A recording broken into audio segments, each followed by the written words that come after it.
January. We should know. Everyone knows, We should right? know better. And then on Friday, April 19th is on tap. So on tap, uncorked, bring your friends that like good beer and good wine. It's always a fun night for us, so hope you can join us. Kat's ready. She's got everybody lined up almost. She's back here. Like, Yay, yay. So tonight is my distinct pleasure. I get to introduce Judy Hayner to you. It's funny, I was like, obviously, I was like, where's Judy's bio? I mean, I know it pretty well myself, but nobody can find Judy's bio. We didn't have it in the files. Judy is born and raised in Detroit. She has her bachelor's degree in education from Eastern Michigan and her master's in counseling from Western Michigan University. However, I really think she probably should have an honorary doctorate in community building. Thank you. As many of you know, Judy has held numerous positions in Muskegon. She always says she left 3 times and she's come back 3 times. Each job she's held in Muskegon has made this community great and better. She was the advisor for adult ed at Muskegon Public Schools, director of Every Woman's Place, assistant superintendent for Muskegon Public Schools, executive director for the Muskegon Museum of Art, my favorite one of all. She retired for approximately 35 seconds, and now she is currently the project manager for the Muskegon City Public Art Initiative. A passion for making Muskegon a better place and the best place along the lakeshore, I feel, has always been her mission.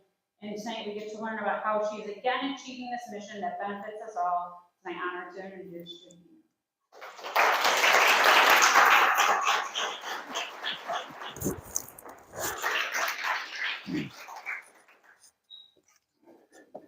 Wait, what did I do with my remarks? Didn't get them out.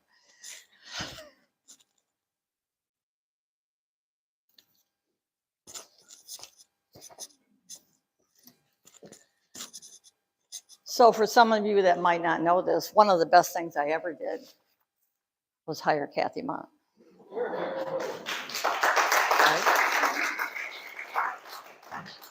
And the second best thing I did was retire because it gave her an opportunity to do what she's doing today. So I'm very proud of that. Very, more than she even knows. And it wasn't 35 seconds, and I didn't mean to go do this.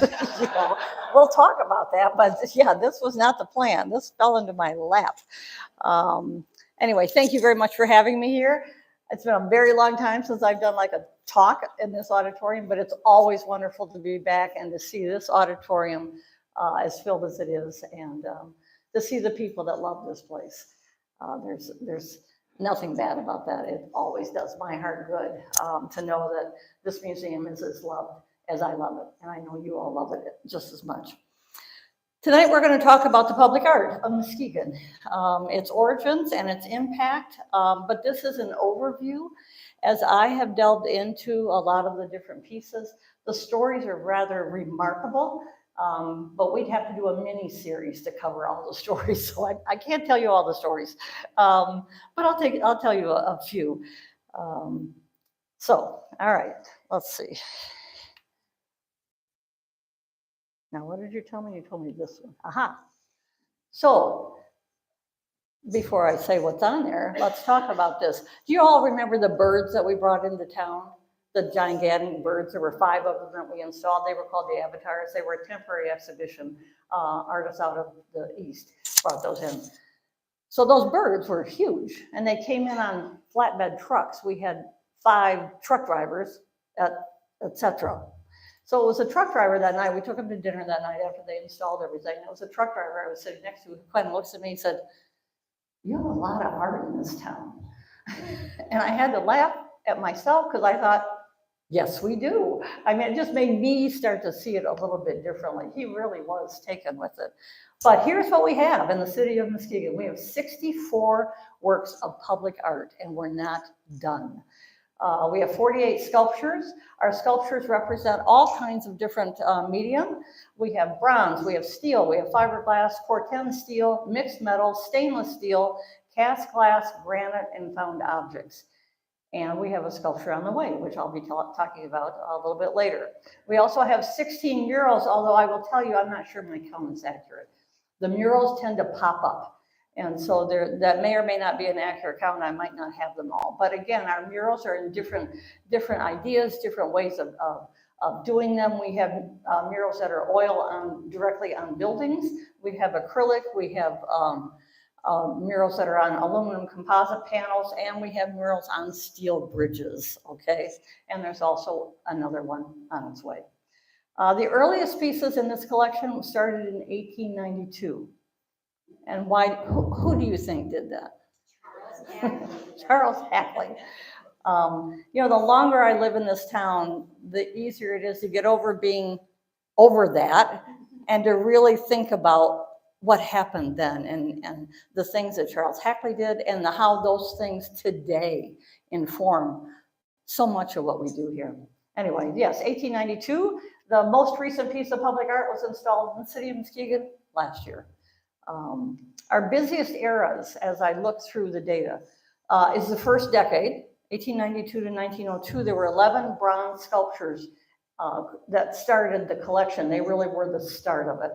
And they all had to do with Hackley. Hackley supported and paid for all of those.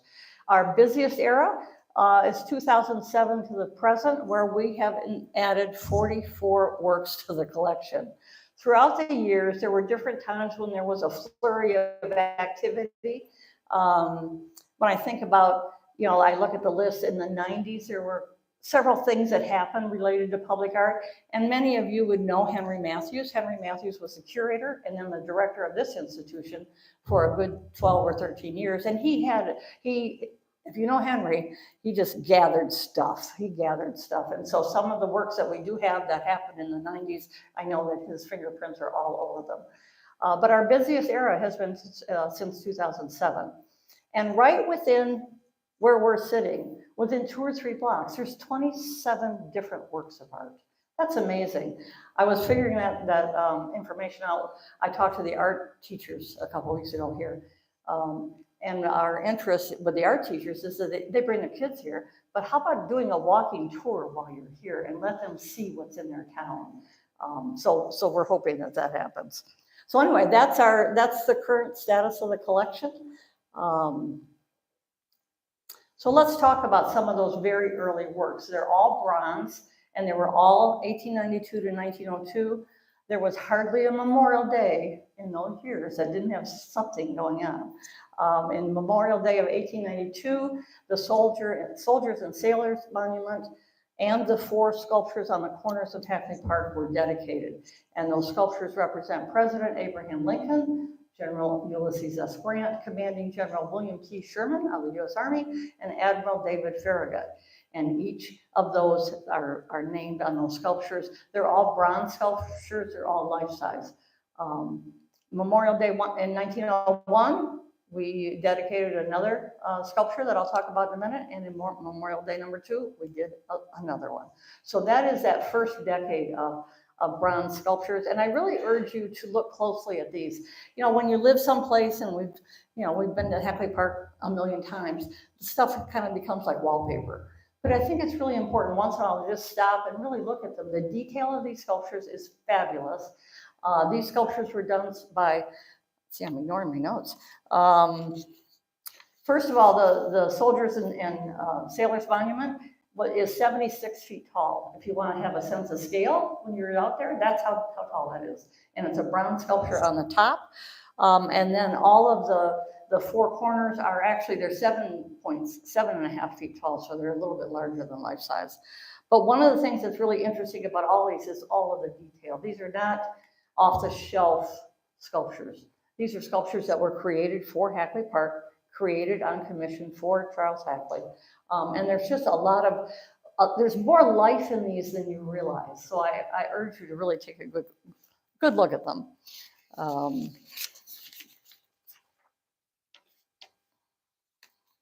And the other thing that I thought about is I really think about these sculptures. It had been when they were dedicated, the Civil War had ended 27 years earlier. So it's actually very contemporary with that era. And in that era, how you memorialized, how you honored, and how you remembered things was through bronze. So that was the medium of the day. The artists were out of New York City, Charles Nienhaus, J. Massey Rhind, and they each did 2 of the corner sculptures. When they were dedicated in 1892 was the Soldiers and Sailors. The 4 corners were done in 1900. And when that happened, the newspaper accounts say that there were over 10,000 Muskegon citizens came to the dedication, stayed for the parade. We did a lot of parades in those days. Listened to all the speeches that were being given. So now on the next Memorial Day, how many have noticed this sculpture? This is on the corner of Terrace and, I knew this, Apple. No.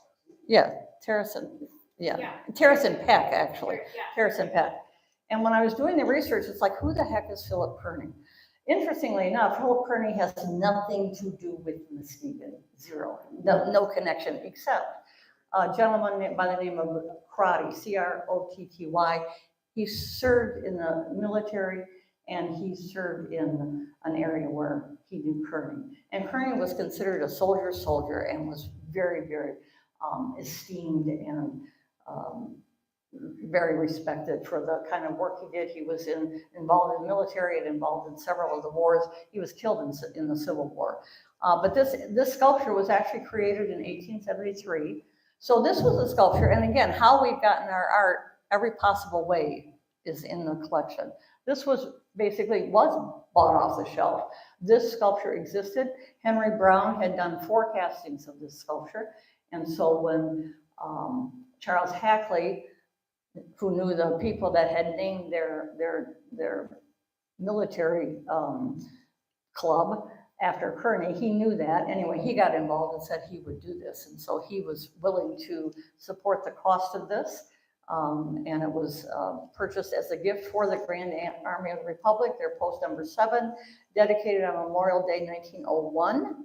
Again, huge parade, huge crowds. But here's what's really interesting about this one. Henry Kirk Brown, in the mid-1800s, was starting to work in bronze. He was starting to work with European bronze masters, and he brought over European people that had that expertise. They built a studio, a bronze foundry with him, and he is the first American to cast his own work in bronze. He's considered the father of American sculpture. It's like, who knew? I mean, I didn't know that until I looked it up. But here's the last interesting fact. Where are you, Lee Brown?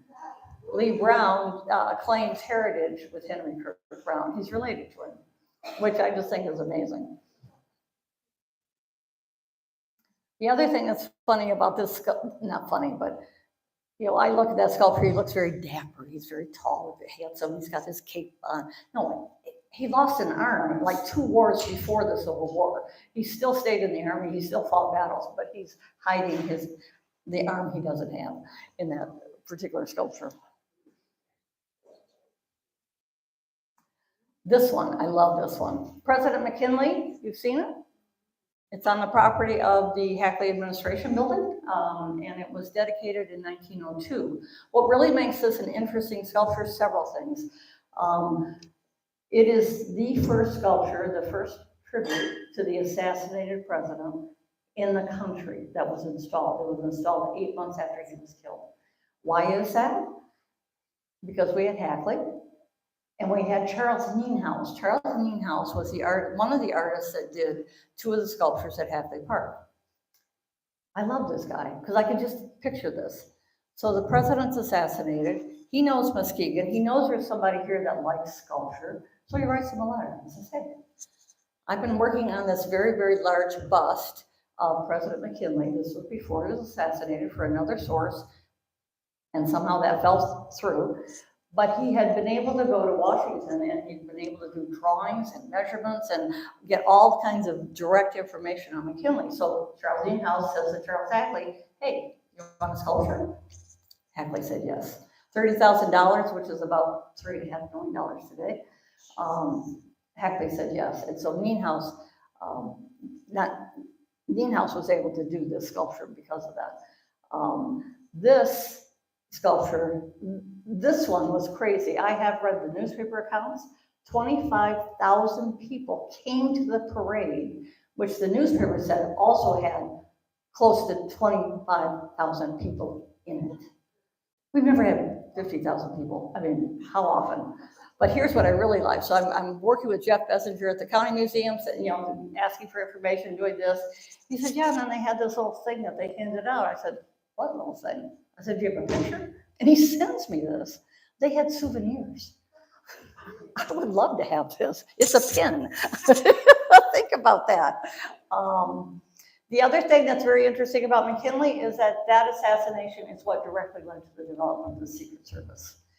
Prior to that, there was no formal organizations protecting the presidents. So it's an interesting story, and that story is on signage at the sculpture.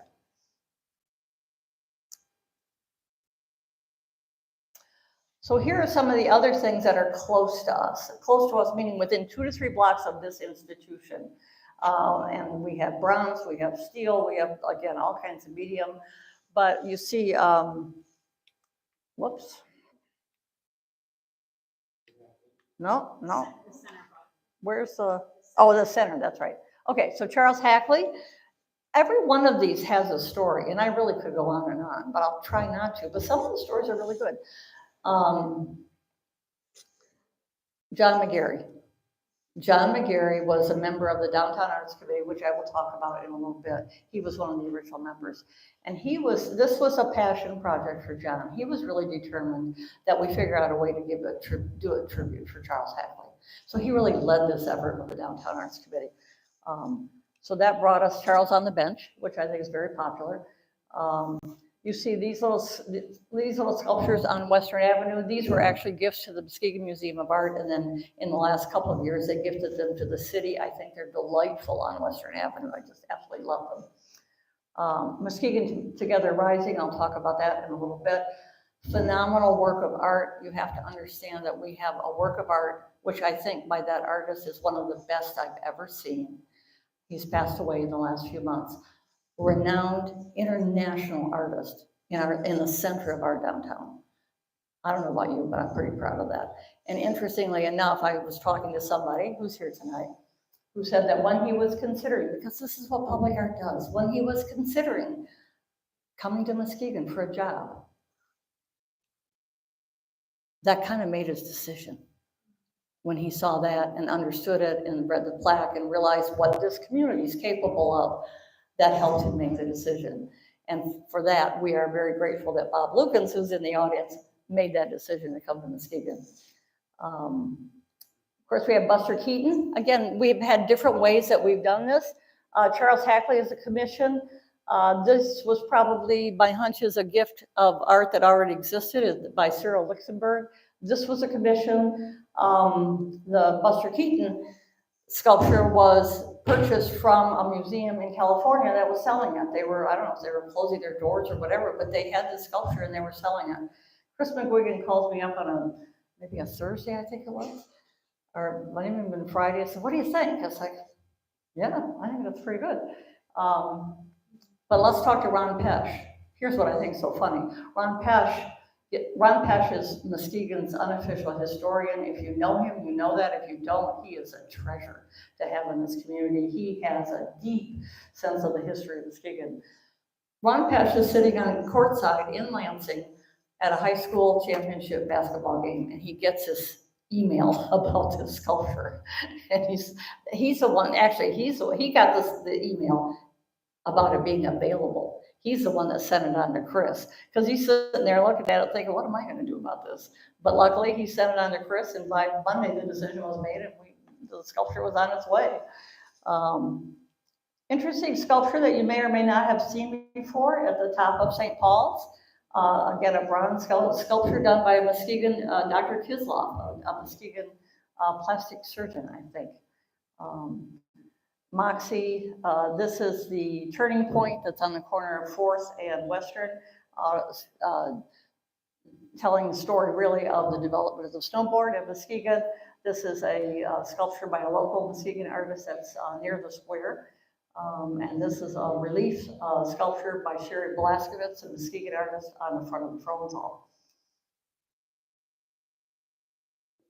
We also have murals. Again, these are just within the 3 blocks around us.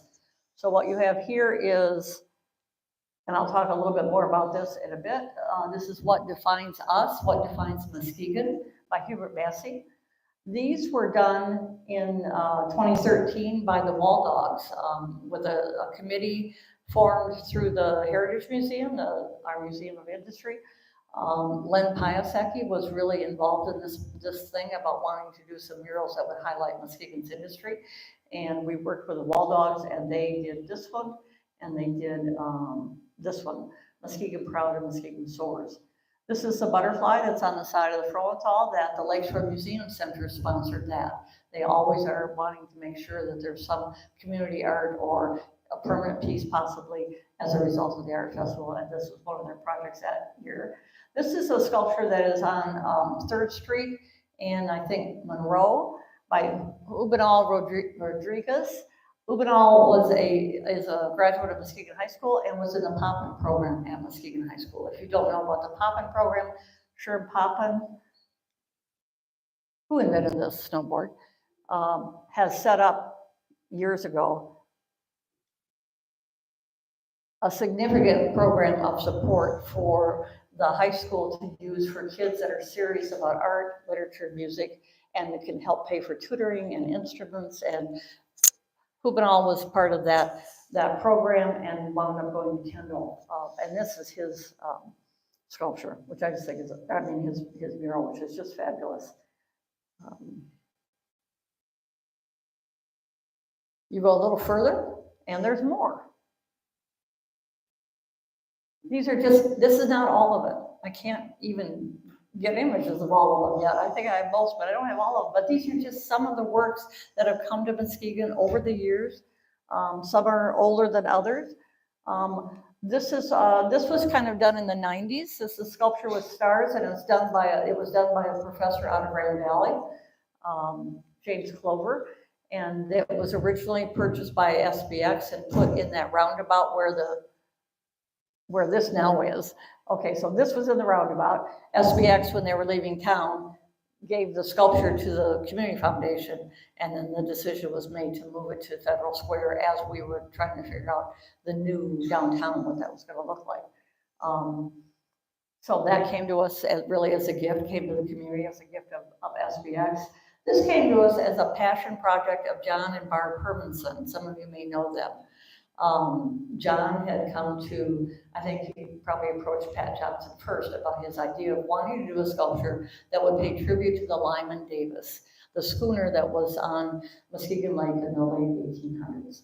And why was that? Because actually John Hermanson is related to the last captain of the Lyman Davis. So that's what drove him. That's what made him passionate about it and wanted to make it happen. And the Downtown Arts Committee got behind it, and we decided to help him do it. And if you've not read the story that's at the sculpture, I really recommend you do it. It's quite an interesting story about that particular ship. There's our friend Philip Kearney. This is All My Relations, which is at the Visitor Center, and I'm going to talk about that in a little bit. That is an original commission, but I'll talk about that later. Humpty Dumpty is done by Stuart Padnos, the founder of Padnos. He loved art, and he loved doing assemblages with found objects, which is what he did. So that's, if you look at Humpty Dumpty closely, you'll see that it's all scrap that's put this together. Sherman also did, have you ever seen the bands on the campus of Grand Valley? The big marching band? Stuart Padnos did that also, as well. So this was a gift to the Community Foundation by Stuart.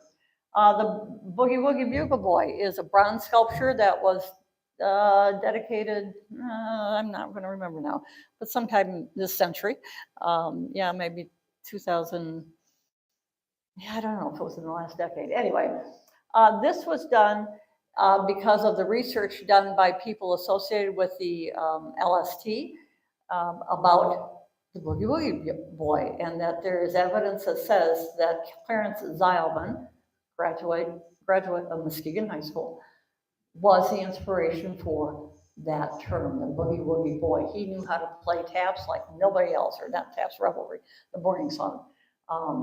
And that's what inspired the song, but we wanted to tell that story, that's a Muskegon connection in that story. And this happens to have been done by Ari Norris. I'll talk about him again because he has been tapped again to do some other work in Muskegon. Local kid making good, went through the community college, and then it's gone beyond that. This is the sculpture at Heritage Landing, a city built on timber, and that was a commission. This is a special sculpture in front of the county building, and again, it's a sculpture that you should look at closely because what you're going to see there, that is a tribute to the fallen in our first responders. And it represents not only Muskegon County, but the surrounding counties. And what you will see there in the detail of this police officer are emblems and symbols from all of the areas where we have lost first responders. So it's, again, a very interesting sculpture done by a bronze foundry in Minnesota. And then this is also this is the Arch by Stephen Uri. And this came into town kind of in the same era that sculpture with stars done. They're both fiberglass, and that was a popular medium, I think, particularly in maybe the 80s and the 90s. And the Arch came here and was related, somehow it came here related to a sculpture exhibition that was at this institution. And so we wound up keeping a piece of it with the community.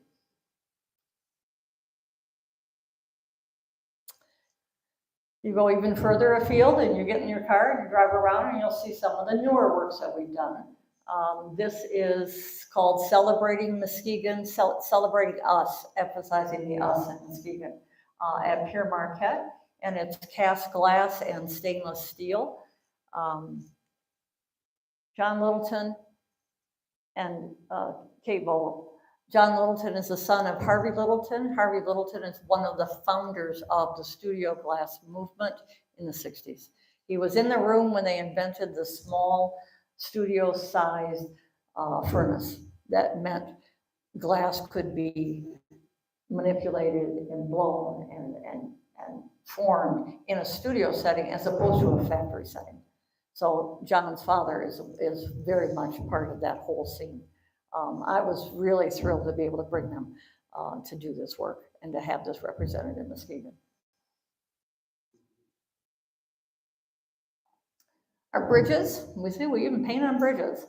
This is a project that came about because I shot my mouth off.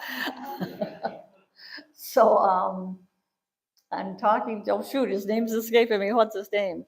The gentleman that worked really hard for several years trying to corral the city governments, MDOT, all of the principles that would have to agree to the train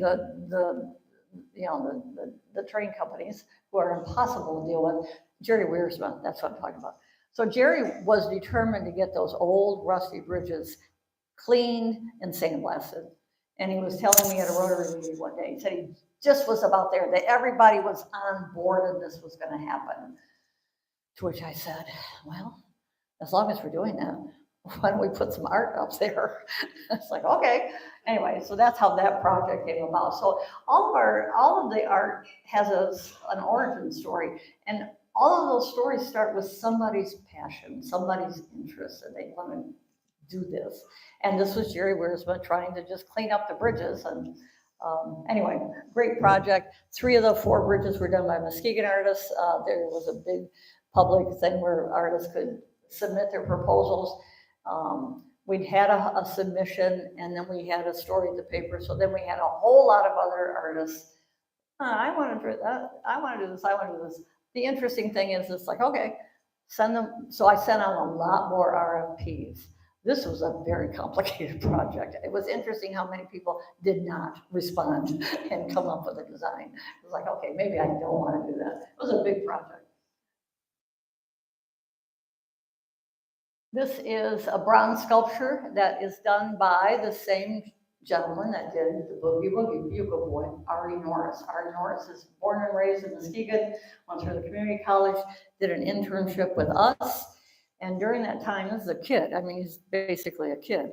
The college had done a collaborative program with us here on Civil War and had a trip that they were taking to the Gettysburg.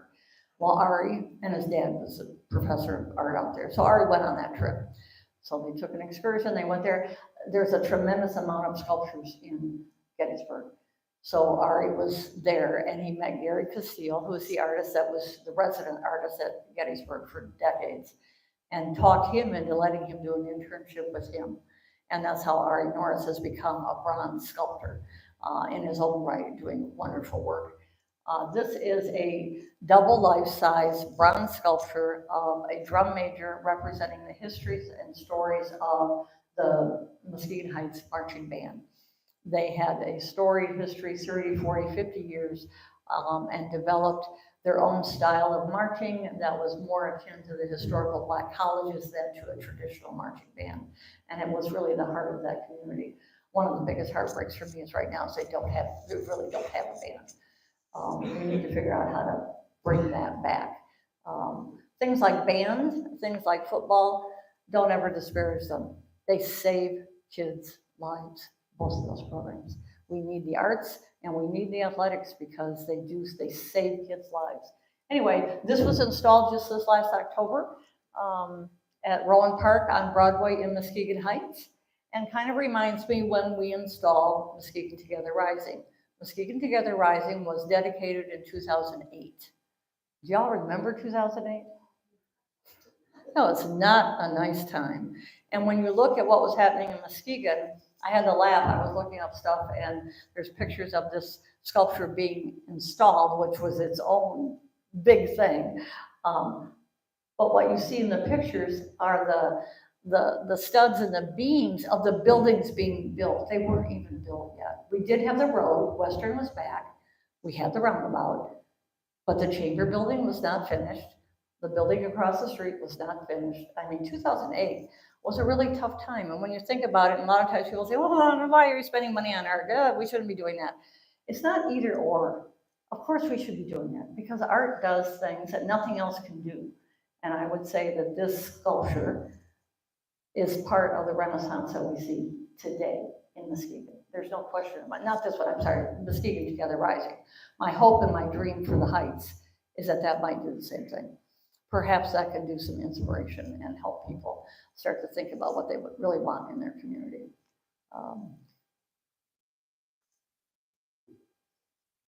So let's talk about why it does matter. Does it matter? Does public art matter? Obviously it matters to you or you wouldn't be here tonight, but I think it's really important that we can all advocate for public art because it is one of those esoteric things.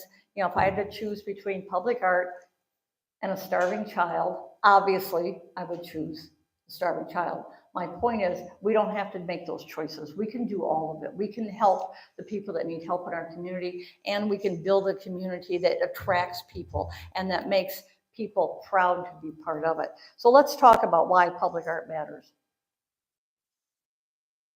Public art, I think, and Bob will show you the statistic, it supports economic growth and sustainability.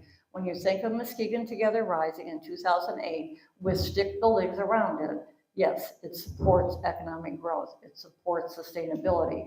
And a majority of Americans think that the arts improve the image and the identity of the community. We're not just saying that. The surveys and the research proves that. People think that, they feel it. It promotes attachment and cultural identity. I think this is really important. One of the things in any community, but I don't know all the other communities, I know this one. One of the things that we need to continually do is to build pride and to build a sense of place. And I think our public art is creating a sense of place that makes Muskegon unique. And that feeling stays with people, that understanding stays with people. It connects us to our hometown, I think, in very important ways. It supports artists as contributors. We have artists around us. We have artists who are important parts of our economy. They're important parts of our community. And our public art helps people think about that. They think about the artists that make these. And when we can provide this public art ecosystem, I think we are validating those people among us, the creatives among us. And thank the Lord we have that. But we do need to figure out how to support and sustain the creatives because we need them. We need them as part of our community. Well, when they can see that a community is investing in public art, it's like, okay, makes this an interesting place to stay. You know, I'm going to grow up, maybe I don't need to leave. Maybe I can do something here. So I think public art does that. It contributes to social cohesion and cultural understanding. It provides different points of view. It helps people think of things differently. And again, a majority of people, when surveyed, say, yes, public art helps me think differently about the cultures in my community and about the people in my community. It also just enhances our public health and belonging because it reduces stress, it provides a sense of belonging, it builds pride. I love the idea of people walking around our town and kind of not expecting this, but then coming up on something and being surprised and being delighted by it. That's just all good. It's nothing but good. And I'm really proud that we have what we have. Let me see where I am because I want to give you a little introduction about this one. So Heather, Kathy, I do want to thank you for inviting me to do this because it's made me think about some things that I hadn't put together quite like I have now in terms of how it is that we have what we have. We certainly have it because of the beginnings of Charles Hackley and all the things he did. Art mattered to him. That was on the list of things he wanted to support, and he did. As you know, he supported the creation of this museum by leaving to the Board of Education an expendable trust fund of $150,000 to buy pictures of the best kind. That's the language in the will. That's what he did. Now it's expendable. Could have been all blown out in the first few years. The Board of Education had to figure out what to do. They actually started using it in 1911. But the Board of Education is the one that decided, what really should we do here? Why don't we build a museum? Had Hackley lived longer, I have no doubt that he would have done it. He was already talking about that. He was interested in that, and he was looking around at property, and he was seeing that something adjacent to this library would make sense. But he died in 1905. It was the Board of Education in 1911 that said, all right, this is what we're going to do. We're going to build a museum to honor what his intent was. So Hackley not only created the beginning of our public art, but he inspired this, which, 130 some years later, I think Muskegon is really starting to see itself as an art town. Isn't that great? I mean, think about that. We've been a lot of things. We see ourselves in a lot of different ways. Not all of them are good. But I really think right now, Muskegon is starting to understand that they are an arts town. You've heard me say it if you've ever heard me talk. From the bridge to the border, from Mackinac to New Buffalo, there's not one city along this lake shore that has all the pieces that we have. We have a nationally accredited art museum. We have a beautiful Froenthal Historic Theater. We have an incredible library. We have a historic museum. We have 3 ship museums. What am I leaving out? My God, I know I'm leaving. We have historical houses. We have a symphony, and we have a professional theater. We have a civic theater. We have all of it. Nobody else has it. People have different things, but they don't have this combination. We truly are an art town, and we have been, I would argue, since 1900. But let's talk about how it's come about in this era. I have to try to do this and not cry. How many of you know who that is? Yeah. Patricia Johnson was the head of the president and CEO of the Community Foundation. Many of you knew her. I miss her to this day, and I'm sure there are people here that also miss her. But when I was working on this presentation and really, again, looking at all the data and thinking about the time and what we've done, I realized Charles Hackley, Patricia Johnson, because Patricia Johnson was very involved. The Community Foundation and the Chamber saved us from a boarded up mall. I mean, those were terrible times. The place was boarded up, it was chained up, and it was really the leadership of the Community Foundation and the Chamber that said, all right, we're gonna figure this out. 2001, the mall closed, and there we were with nothing. In 2002, the Community Foundation purchased the whole thing. And in 2003, they began to demolish it. I got here in 2003. I came to the museum in 2003, and we literally had a sandbox across the street. We had nothing. I mean, we did everything in our power for those first few years to draw people here because there was nobody casually walking around Muskegon. I've always said that, and I meant to look up when it started. Where we really saw the change was when the farmer's market opened. Because prior to that, any time of day, go outside, I would never see anyone anywhere. When that farmer's market opened, it's like somehow all these pieces started to work. And then I would go out to my car or do whatever. It didn't matter when. Somebody would be walking on the street. It's like, oh, it just, you could feel the change. You could see the change. So 2003, they're tearing that down. They're turning it into the sandbox. And they're starting to develop the plans for how we were going to rebuild Muskegon. But here's where leadership really matters, because in 2005, Pat Johnson said, as we figure out what we're doing here, it's going to be really important that we understand that art needs to be in the mix. Now, she didn't have to do that. And it wasn't us doing that. I was invited to join that group. It was Pat Johnson that said, we should do this. We should have an advisory committee that can help us understand what we could do and where we could do it. Where could we put art? One of the earliest conversations we had was looking at the maps of empty streets, but trying to think about where could we make sure to reserve some spaces for art. So that was part of that conversation.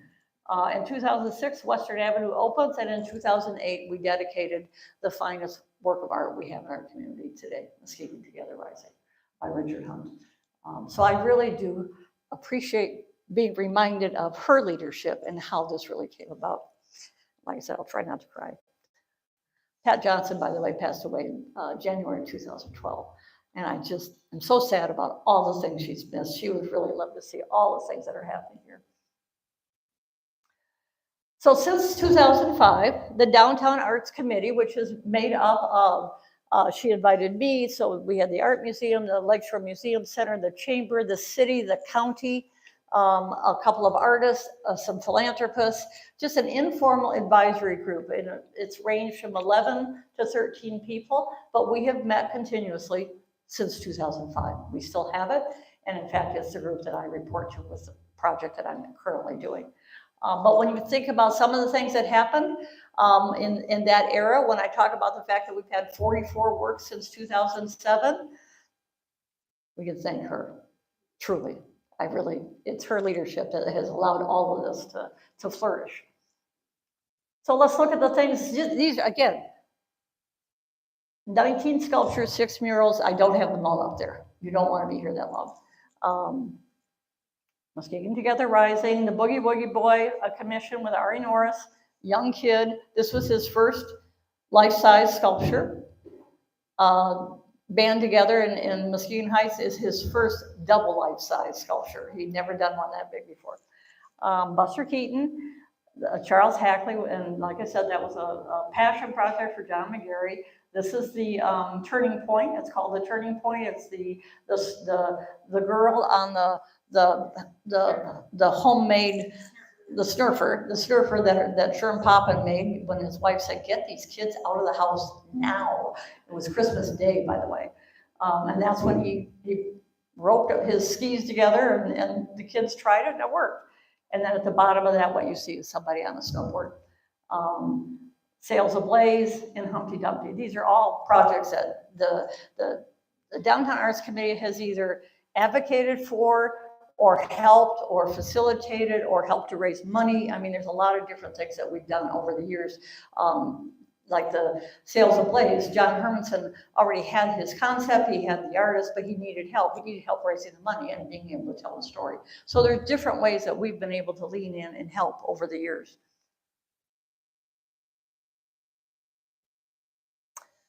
This was a project that I retired in 2017, and before I had retired, I really had for the last three or 4 years wanted to do something with Jason Quigno. Jason Quigno is a Native American artist out of Grand Rapids. We did an exhibition of his in I think about 2014. Phenomenal artist, just a phenomenal artist. So I was really interested in trying to do something. Well, I didn't get it done. So I kind of took it with me. I thought, all right, let's still figure this out. I went to Wendy Kurzman, who has been a member of the Downtown Arts Committee the whole time. I said, Wendy, help me figure this out. And so she and I kind of co-sponsored this through the Downtown Arts Committee, and we made this a project. And it became the inspiration for what happened next. This is installed at the visitor center. Again, all kinds of stories associated with that. I'm not going to go into those, but that could be its own program. It was really an interesting thing.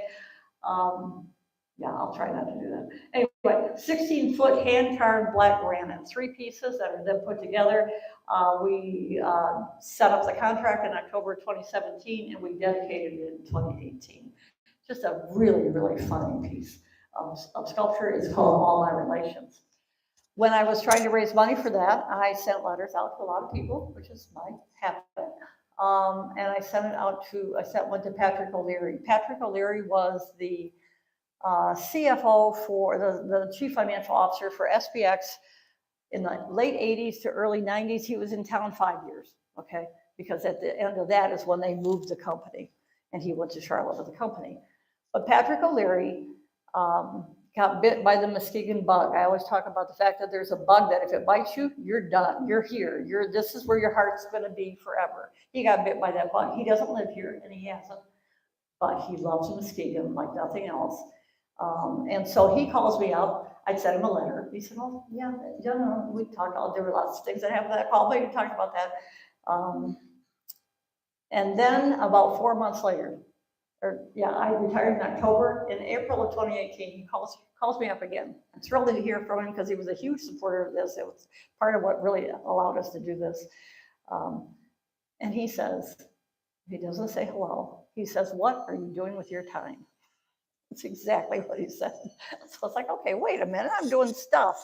Anyway, so Patrick was interested in how we could do more public art in Muskegon. He said, "I think we need more." I was like, "All right, what are you thinking about?" So we just really talked that through and talked about how if we were to do more, it needed to be big, it needed to be monumentally scaled works of art, like Muskegon Together Rising. Those are the things that could make such a big impact. Anyway, so this was his idea. But ultimately, working with the community foundation, he worked with Chris McGuigan at that time to set up a fund. And Patrick agreed that we would do the Muskegon City Public Art Initiative.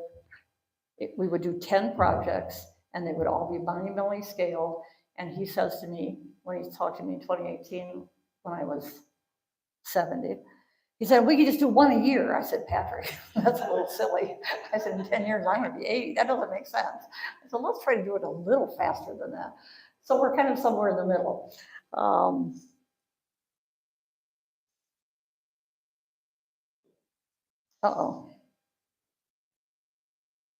So here's what he has to say about public art. And he's right. I use this quote all the time because I think he said it exactly the way it is.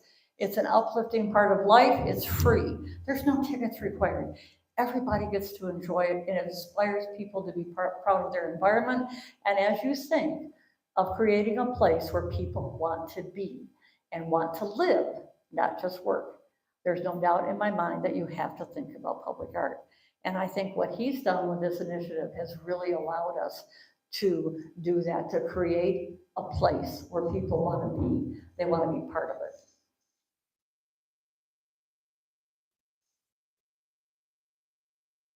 So this is what we've done. We started in July 2018. We've done 7 projects. The first one was Moxie, the Mastodon at Lakeshore Museum Center. And again, an example of public art. I think if Melissa was here, she would say this. She said it to me. That sculpture going in the August of 2019 changed everything for them, because it gave them visibility, it gave them an identity, it gave excitement, it gave something for kids to enjoy. She said it really did change the entire dynamic of their institution for them. And as you know, I hope you know about Moxie, that Moxie is there, and then we also have 20 little ones that are all over town in the Lakeshore Museum Center. I don't call it right, the Museum of History and Science in Muskegon has a wonderful little brochure with clues as to where you can find them all. So it's a scavenger hunt. And if you haven't taken it, I recommend it. It's really pretty fun. The second project was a city built on timber. What we were interested in doing with that one is that oval centerpiece at the entrance of Heritage Landing, which was filled with bamboo, had always been built to hold art, even though it had been 30 years prior. So it's like, all right, here's a good location. Let's do this. And so what we were interested there is trying to do a sculpture that would showcase the diversity of Muskegon and how that has come about. And when I talk about diversity, it's not just black, white. It's all the different groups that came to Muskegon over the 150 years that we've been here. And of course, a lot of it goes back to the lumbering era that brought in all kinds of people to work and to build their lives here. And so that was a story that I was interested in telling there. And there is signage there that talks about that diversity. And so we had an invitational. We sent out invitations to probably 20 some artists throughout Michigan, and then even a couple out of state, with that being the story that we wanted them to celebrate. And it was Eric Norden and Israel Norden, brothers out of Detroit, that came up with a city built on timber. That is their name. And that's about as good as it gets. Whoops. The third project is Celebrating Muskegon by John Middleton and Kate Vogel. And that is handmade cast glass that makes that thing up. If any of you happen to see the installation of that, it was like a giant erector set.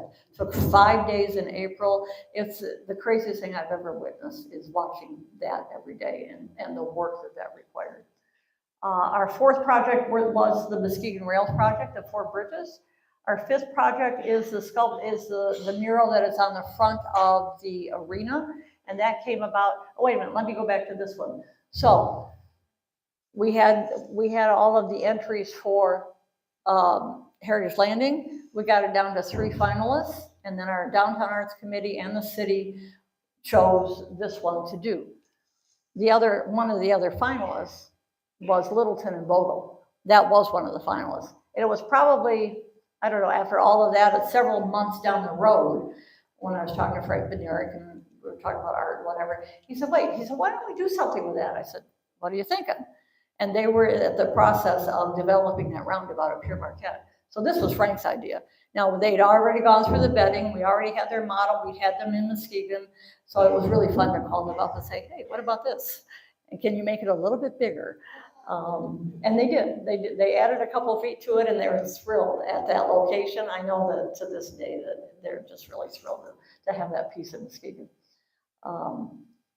Okay, back to Frank. This was also Frank Peterson's idea, because as they were, doing some refurbishing at the arena and then changing the name, he said, I want to do something that makes sure that we include a tribute to Elsie Walker. Well, the mural turned into more than that. Hubert Massey, and please come back for his talk. I think it's really going to be fun. Major artist, well recognized not only in Detroit but beyond, is the only one of the very few people in America doing fresco art, and he's the only African American doing that. Anyway, I knew Hubert through his work at Grand Valley. Henry had commissioned him to do some things at Grand Valley, and that's how I met Henry, or how I met Hubert. So when Frank said that, I said, well, I happen to know somebody that I know that could really do a fabulous job. Hubert always has community forums. We had actually at least 6. 4 were community-based. 2 of them were with the students that were involved with a community Encompass program called YEP. And all of them were by Zoom, because it was 2020. So that was interesting. Talk about, but Hubert Massey before this had not been in Muskegon. And what I'm so proud of that mural is that if you really spend a little time with it, it is the story of Muskegon. It's all out there, including Elsie Walker. So that's on the arena. This was project number 6. Is that 1, 2, 3, 4, 5, 6? And this was a sculpture that we put out, again, a call for artists. It wasn't a wide open call. It was going to artists that we knew could do really large scale work. Some were in Michigan, some were local, and then some were beyond. And one of the former employees here who went on to Calvin, Brent, is that where he is? Brent was our collections manager for 35 seconds, it felt like, not long enough. But it was Brent that said, I know the sculptor in Georgia. So he gave me the kind. I said, all right. So I sent him an RFP. And this is Mark Moulton out of Georgia. And we had 16 entries, and we went through them all, not only as a Downtown Arts Committee, but separately the Women's Division. This sculpture was being commissioned in partnership with the Women's Division, which was celebrating its 70th anniversary as a service organization in Muskegon, which all by itself is a remarkable feat. If you've paid attention, we don't have a lot of women's groups anymore. They've kind of gone by the wayside because we're all working for a living and can't do all that kind of volunteer stuff. But the women's division has not only continued on, they are thriving. They have 200 members. Anyway, they came to me and said that they'd like to do something. They would help fund it. So they were a big part of the funding picture for that. It's called One Drop, signifying that even a single drop can make a difference, especially if you join forces. So that was the inspiration for that one. And then number 7 is Band Together for Muskegon Heights. So we've finished 7 works. We've created 10 works of art, and we have 2 going, in process right now. And in 5.5 years, we've raised $1.358 million for art in the city of Muskegon.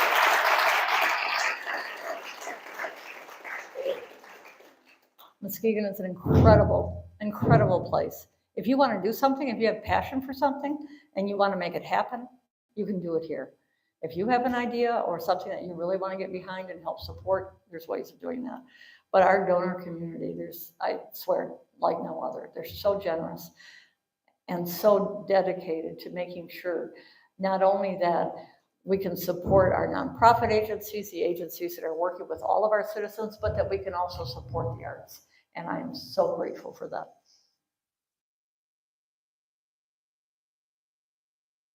It gets sticky.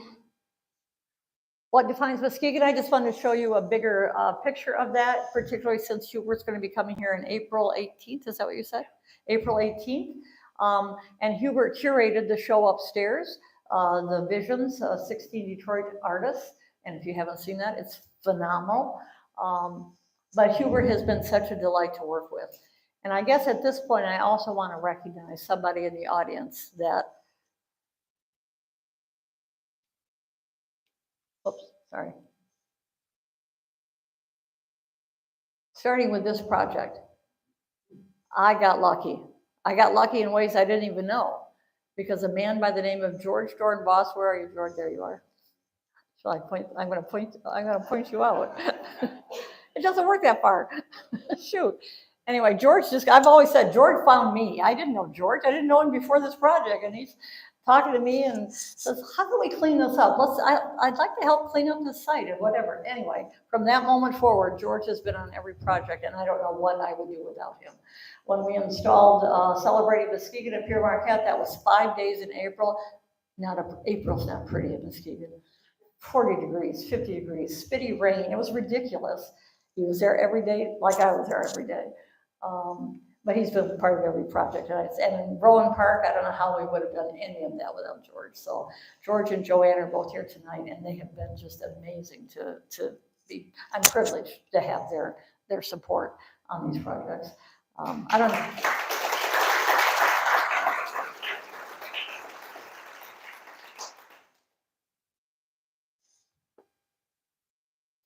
So back to Hubert. So I just wanted to show you a little bit closer, a better picture of it, and you can see that.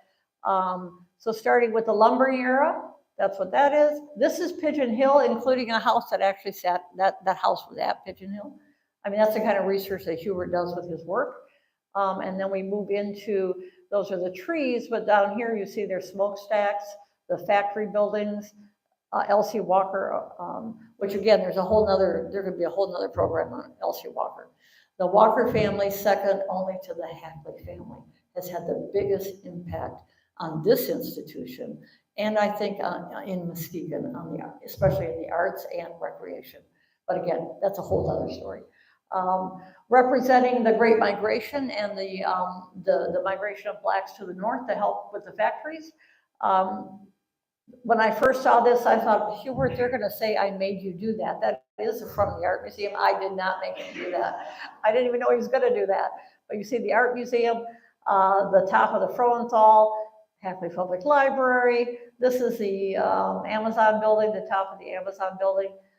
This is the outline of Muskegon Lake and Bear Lake. A gear representing the industrial history of Muskegon. And then we start to go into more the current era, the contemporary era, with a Hispanic girl reading a book, a Native American woman watching out for us, and this scene of, whoops, sorry. Yeah, we'll get to that, we'll get to that. This was, every single, those community forums they were random. I mean, we just put the word out and people signed up for them. So we had a huge variety of people, white, black, young, old, working, retired, poor. It didn't matter. It was just such an interesting mix of people that participated in those. But the common threads that came through all of those community forums were amazing. One of the common threads was going down Sherman and going through the neighborhood and coming out to that lake. I mean, we heard it every single time. After we were done with the community forums, I said to Huber, I said, it is time for you to come back. So now you can see things based on the things that you were hearing. He said, I want to go do that drive. I said, yes, you do. So it's one of the first things we did was take that drive. And then the other thing that he was enthralled with, it was the kayaks being made in Muskegon. So you see a contemporary car with a kayaks, that's deliberate. The story about how Met does in Muskegon, that every single plane in the air has a piece that was manufactured in Whitehall, Michigan, that got his imagination going. So you'll also see that there's a plane over there, and there's a cruise ship. So he was factoring in some of the more current stories. I'm really proud of this mural. I think it's absolutely gorgeous, and very proud to have it here.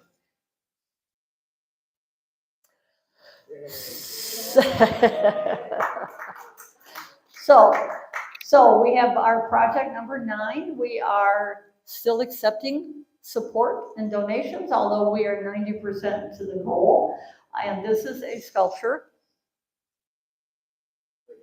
called Portal. It is going to sit on the property between Shoreline Drive and the Shoreline Hotel. It's 45 feet. And I think until it's up, I don't know that we really know what that means, but it's 4.5 stories tall. And it will be lit on the inner ring of it at night. And it's done by, see, I don't think this goes as far. Lee Brown, you want to stand up and wave to the crowd?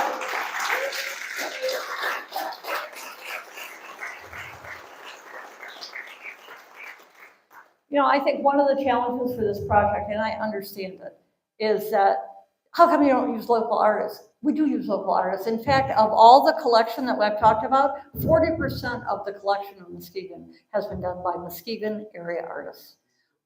So I think we're doing okay. But when it came to what we were trying to do with the Muskegon City Public Art Initiative, we really were trying to do monumentally scaled things. And in Muskegon, I'm only aware of 2 artists who are capable of that. Lee Brown's one of them, and Ari Norris was the other one, and we're doing things with both of them. But this, again, and Peterson gets a lot of credit. Again, he's part of this one, because I'm trying to tell him that, I'm explaining that. And I said, Lee Brown, and he said, well, then why don't we do something with Lee? Okay, that's good. Yes, we can. So Lee Brown, 2 years ago, Lee, I can hardly keep track of the dates anymore, but at least 2 years ago, maybe even a little more than that. I went to Lee and said, give me 3 ideas. Give me 3 proposals for something big, something that we could do in Muskegon. So we met then when he was ready, and he showed me one, and then he showed me the second one, and then he showed me this one. It's like, seriously? Why didn't you just lead with that? Very excited about this. And we anticipate it being done and dedicated in September of this year. So yes, we are still raising money for it. This is our most expensive project to date. It's also, I think it's our biggest project to date. Is that right? I think it is, yeah. I don't think anything else is as big as this. So if you'd like to be a part of supporting this project, please let me know that. I'd appreciate it. The other thing, and this is a secret, I wasn't even going to put it up there, But we are just starting to talk about, we're just starting this plan. We're not going public with this yet. So seriously, this is a secret. Stop it. Don't be talking about this. This is a storage building that I don't know who put it up there, but it's begging for something. Whoever put it up there, I should thank them. It's like, all right, obviously it needs a mural on it. The building is 50, the back of the building faces Laketon. And as Jason Piasecki has told me, because he's been in the middle school, the new middle school, he's been there. And he said from the library of the middle school, you were going to see directly this mural. And it's going to be big. It's going to be 36 feet by 10. It's going to cover that building. And so today we had a meeting this morning with the artists. We are going to work with the Wall Dogs who did Muskegon Proud and Muskegon Soars downtown. Bob Lucas has been an advocate of them all along, and this seemed like a good project to bring them back. With their style, I think it's really going to work. And so this morning we had a group of people that are really affiliated with the ball field and love baseball, talking about the things that they thought were important to make sure we capture into a mural. I think this is going to be phenomenal. And it's going to happen quick. This is going to be installed in July. I'm very excited about it, yeah. And I'm very excited because it's not a real expensive project. So it's like, all right, yeah, let's do one that's not hundreds of thousands of dollars. So yeah, this will be in July of this year, and this one, and Portal will be in September. So it's going to be a big year for art in Muskegon again, which is great.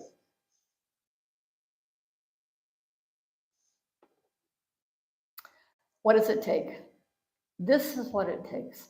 This is what it takes for the place you're sitting in. This is what it takes to have a community that values art and who puts their money where their heart is, and they help to make things happen. It takes vision, it takes leadership, and it takes philanthropy. Every single work of public art in this collection, in this city, has happened because of the generosity of this community. People have given money to support it. I think about that. Next time you go around town, think about what you're seeing and who did that, who gave money for that, who believed in this enough to say, yes, I will help support this. Every single one. Nobody's making widgets to buy art. That's not how it works. It works because people here in Muskegon understand the value of it. So I invite all of you to consider that. Consider how it is you support the arts of Muskegon. I will always contend it is the arts community that makes Muskegon unique, not the beaches. I love our beaches. I love this water. It's why I live here, and I'm not moving to where my daughter lives, which she's not real happy about. But it's like, I can't leave here. I just can't do it. But that's not what makes Muskegon unique. What makes Muskegon unique is the arts community, the cultural institutions. And we should be so proud of that, because nothing is easy about that. Again, the art institutions are not making widgets either. We're not figuring out how to make a profit. We're just trying to get through it all and make sure we have enough available to us so that we can do the work that we're doing. But it takes this community to do it. So take a tour. There's so much to see here. I did not cover all of it. There's a lot more. However, where are my maps? So you're going to get tonight, you get a party favor. So the map of Muskegon that the chamber puts out, and over the years they have done a few things trying to put out an art map or whatever. They've now just combined it all. This is like an old-fashioned map. It's the whole county, but on the back is a map of the city, and that map shows you where all the art is. Almost all of it. I told them, I said, next time you do this, talk to me, because I think you're missing a couple of pieces. Plus, we'll have a couple new ones put out there, but there's a couple old ones they don't have on there either. So anyway, so all of you are going to take home a map as your party gift.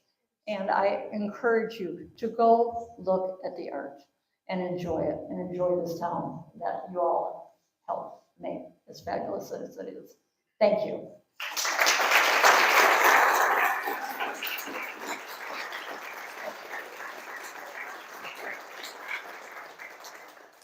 I will take questions if there are any.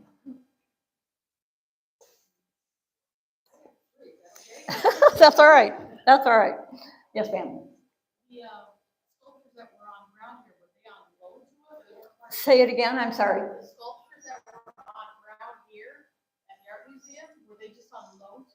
Oh, no, those belong and they'll come back out. They had to be put away for storage. The ones that are around this museum? Or no, what are you saying? I'm sorry. Yeah, the ones that were on ground here, there was one at the back corner. Yes. There was two in the Yep, front. they're coming back. Oh, and there, yeah, there was two right back there. The two little ones, the torn square and torn circle, the blue ones, those are on Western Avenue. The museum gave those to the city. But you had the rocker, Aurora, which was out front, a sculpture by Ken Foster. Those will come back once this incredible expansion is done. They'll come back somehow. In fact, the 10th project is reserved for the museum because we want to do something really special in honor of their expansion. So that's the last project. We don't know what that is yet. Haven't started on that. We just were part of the presentation. Well, I didn't use them because I know that they're in storage somewhere. Yeah. And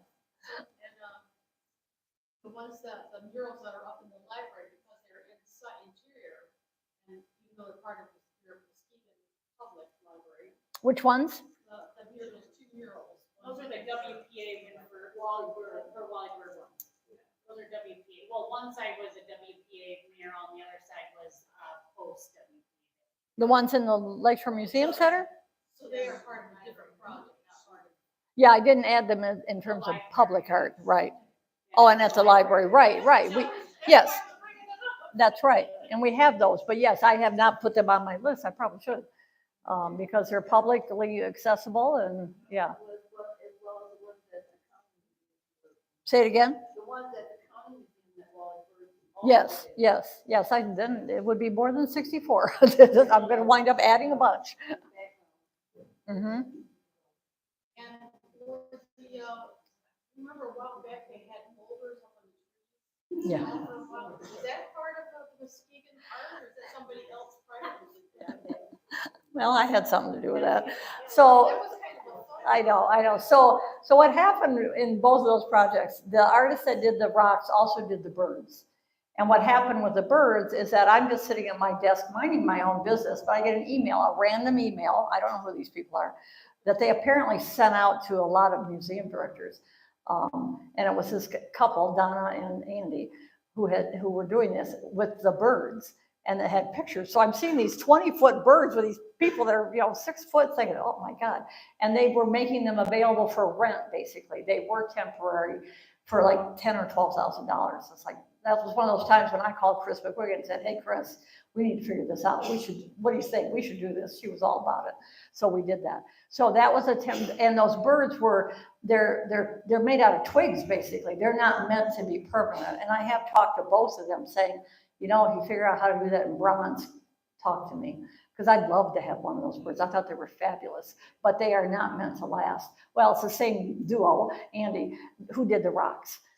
So he came back then a year later and put the rocks in the trees. I'm glad you remember those. Those are really fun. I know it. In fact, they've talked to me recently. I know they'd love to do something here. It's not part of what I think I'll be doing for the rest of this project. And like I said, I need something that's permanent. I really wish they'd figure out how to, like a Deborah Butterfield, take the bird and do it in bronze and put it back together. It's so cool. Anyway, yes, anything else? Yeah. You mentioned that you have 16 or 17 sculptures, but only 6 murals. Is it because you don't have a mural because there's not enough wall space, or is it a non-permanent thing? I think the mural, both and what I'm saying is the Downtown Art Committee was directly responsible for those sculptures and the murals. It's just opportunity, I guess, somebody coming up with an idea or wanting to do it. I know that there are now more murals happening and without us, which is fine. That's how it should be. I think one of the things there's 2 things that I think the Muskegon City Public Art Initiative has done. One is it helps people see all of it differently. But the other thing is it's now encouraging other people to do stuff. I mean, I'm not involved in all the murals. There are a lot of murals that are starting to come up.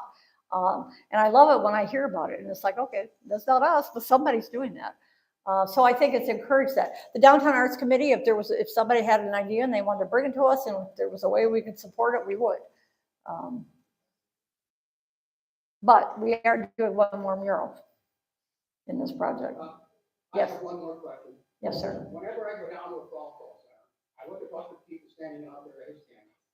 And I wonder why in the world, after all these years, he still has 3-foot lifts under his shoes and under his pants. I know it, I know it. Why can't you put it in the ground where it belongs? So maybe since you're in charge of all this, can you? put it in the There's best two way? sculptures that I really would like to improve. That's one of them. Just put it on a ledge, I know. And Don, the next time you see Henry Matthews, tell him that, because he goes crazy about the same thing every single time, because that was installed by putting little tiny platforms under each shoe, and it's goofy looking. There's no question it's goofy looking. The other one I actually would like to do something with, but it's gonna be complicated, and I don't know if anyone else would wanna do it, is the turning point. You know, sometimes people get too literal. That was put onto something that was supposed to look like a hill of snow. It could be just the same idea if it was a tall, elegant, white marble base. And I think it would really enhance that sculpture. So I have two on my mental list of things I'd like to do something different with. That could look like this. I'm sorry, say that again? That look like the snow then, the white marble. But it gets dirty, it's hard to maintain. Pretty good size, but white marble, like on the side of the old American Bank, and let that represent the snow. But that's mine, I don't know, we'll see if that ever happens. Yes? So Judy, what are you gonna do after another? Well, what I didn't tell you, and I guess I should tell you, is that Patrick O'Leary, not only it was his idea, he puts his money where his heart is. He has put in $25,000 for each of these projects. So I've started with seed money for each project, which makes it easier. He also recruited Chris Kearney, who is the president of SBX currently, and he put in 50. So I get to start most projects with 30,000, which is very helpful. It gets us going on it. But I think we're going to be done in 10. I don't know, it would depend on Patrick. But that's really helped to be able to have that kind of seed money and this kind of a vision to work with. So I don't know what I'll do after that. Maybe I'll really retire. Like I said, I didn't do this on purpose. It came to me, but it was perfect. I really enjoyed it. It's a good part-time gig. Yes? What's for keeping on the elephant that no longer gonna happen? That's the other way you can make me cry today. I'm just heartbroken about it. You know, if there was an interest that came from Bluffton and came to us and somebody that would help carry that passion, I would do it in a heartbeat. I am heartbroken that we can't do that. But I got to tell you, when we start talking about animal abuse, I got nothing. I got no words. I have no way to fight that. And there's no way for that to end. And I just felt like we had to just pull it. And I can't even tell you how sad. It would have been spectacular. It would have been life-size. I think by the time the animal cruelty started coming up, we'd finally found a site that I think would have worked beautifully. That Cottage Grove Landing site could have worked. But at this point, I would have to have Bluffton people come to me and say, okay, we want to do this. And then, I'd figure it out, because I got the artist, I got the idea. He did a drawing for us. It would be phenomenal. So you talk some sense into people, But thank you for wishing we could do that. That would have been project number 9. Now, the good news is it allowed us to take on Marshfield, and I wasn't sure we were going to be able to do that. So we'll see. Like I said, somebody get a movement starting. We want Buster and Minnie. I would love to do that project, but. All right, yes, Jane. Pardon me? There's a structure which is in the park, and it looks like it was once a fountain. Where is this? It has a park, and it's not very big, but it looks like it was once a drinking fountain. It's not in use very, if you consider that. There is a drinking fountain over there. Yeah, there is one. Right, on like halfway in between facing Clay? Yeah, I think that's functioning. It is. Yeah. That's the only thing. I don't want anyone leaving here without a map in your hand. Everyone has one. All right. And a commitment this summer, go visit your art. It's your art. It's not our art, it's yours. Go visit it and spend a little time with it. Find the details and enjoy it. Thank you.